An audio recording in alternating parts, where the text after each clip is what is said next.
Welcome to Uncovered Biblical History and Traditions, the channel dedicated to lost stories of the biblical past. Discover stories of pre-Christian historical roots, biblical legends, lost church history and forgotten historical characters of faith. It is very helpful if you hit the like, subscribe and share. Help build my channel and let's take a look together into these uncovered forgotten tales.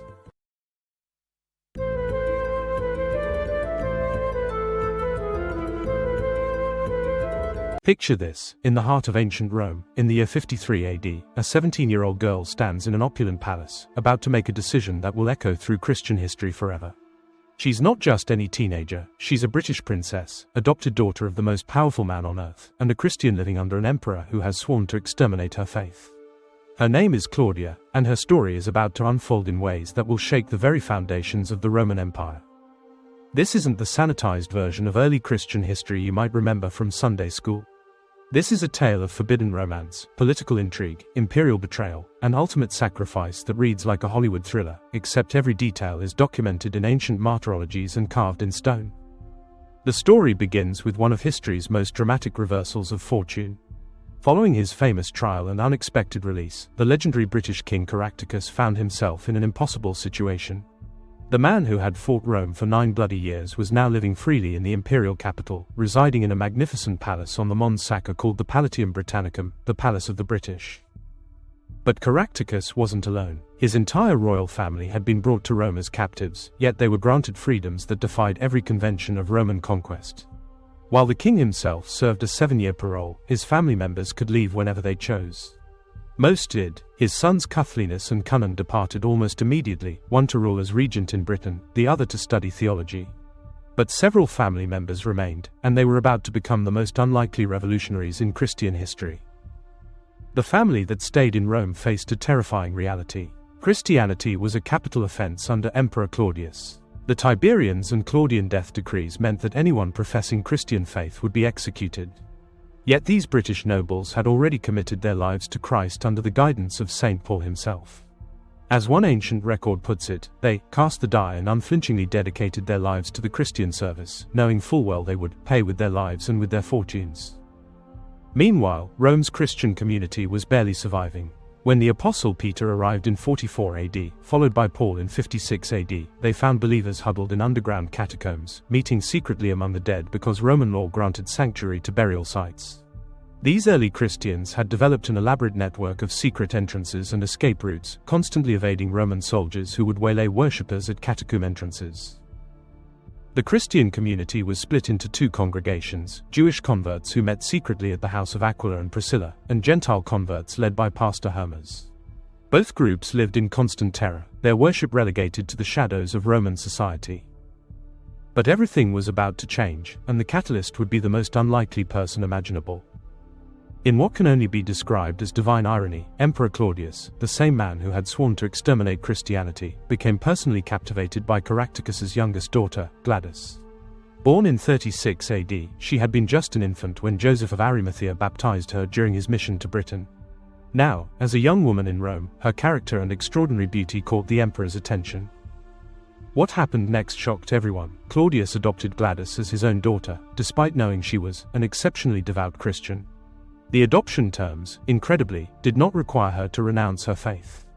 The emperor, who was actively persecuting Christians, had just made one his legal daughter. Gladys took the name Claudia and became, overnight, one of the most powerful women in the Roman Empire.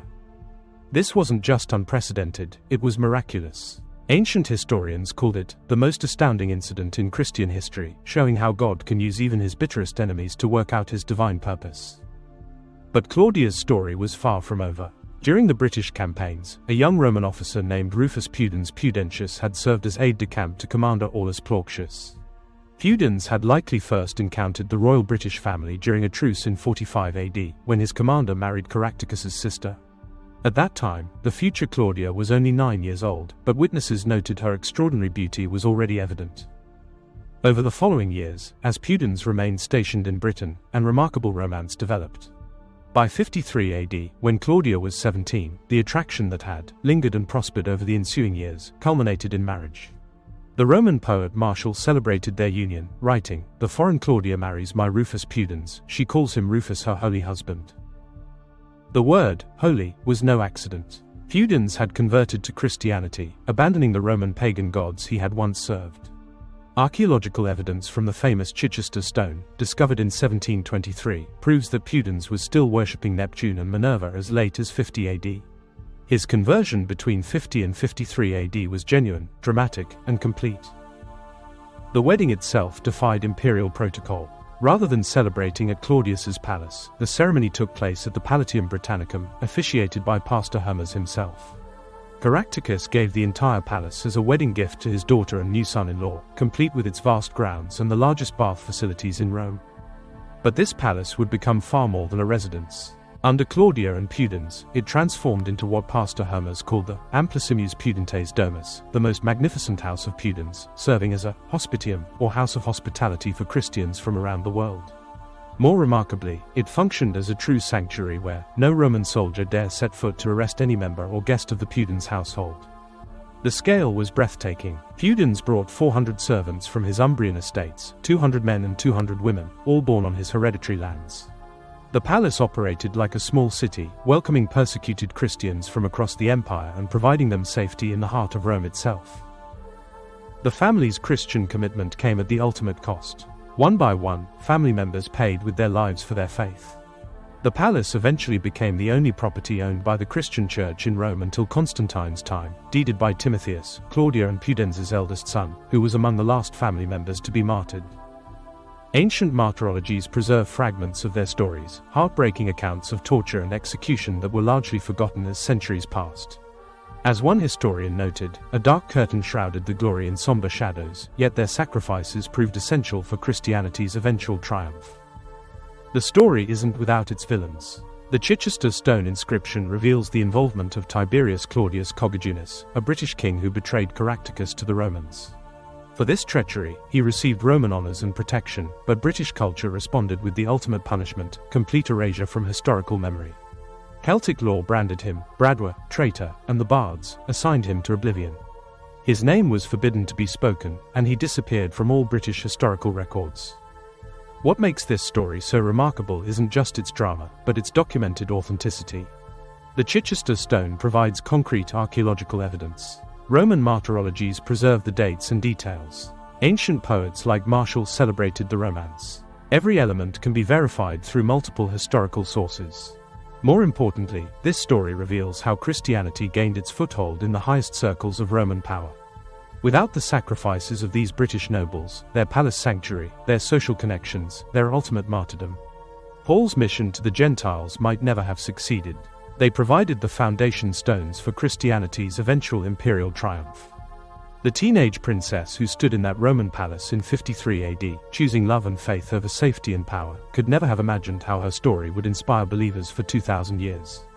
Claudia and her family paid the ultimate price, but their secret palace became the launching pad for Christianity's conquest of the Roman Empire. In the end, the emperor who sought to destroy Christianity unwittingly facilitated its greatest victory. The British captives who could have lived safely as honored guests instead chose dangerous faith. And a teenage romance born in the midst of war became one of Christianity's most powerful testimonies to the triumph of love over hate, faith over fear, and sacrifice over self-preservation.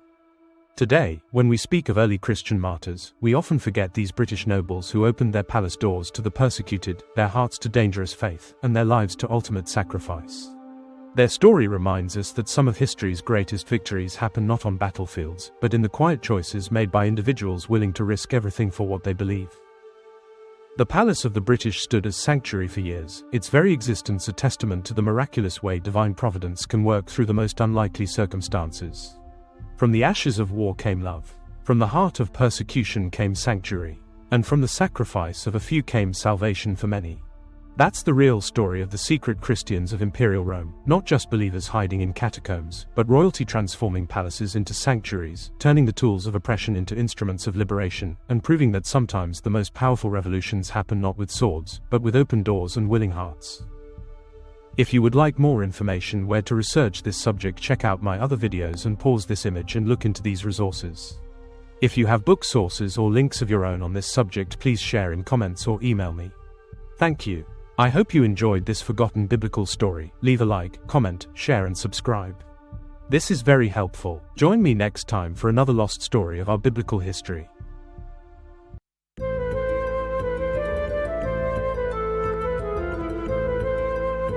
Thanks for watching. If you enjoyed this video, don't forget to like, comment, share and subscribe for more great content. Hit the notification bell so you never miss an update. See you in the next video.